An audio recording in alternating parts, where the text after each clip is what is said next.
Giustizia è stata fatta. 11 anni dopo la tremenda rapina ai danni di un ottantenne residente a Rasai di Seren del Grappa, la squadra mobile di Belluno ha rintracciato e arrestato in Polonia Mohamed Langari, cittadino marocchino di 32 anni, colpito da un ordine di carcerazione internazionale spiccato dopo la condanna a 7 anni di reclusione.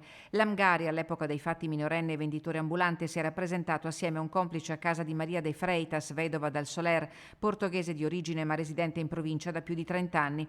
L'anziana aveva fatto entrare i due giovani ignara delle loro intenzioni. Per un pugno di monili e pochi spiccioli, i due colpirono la donna al capo con un pesante posacenere, legandola a polsi e caviglie prima di darsi alla fuga.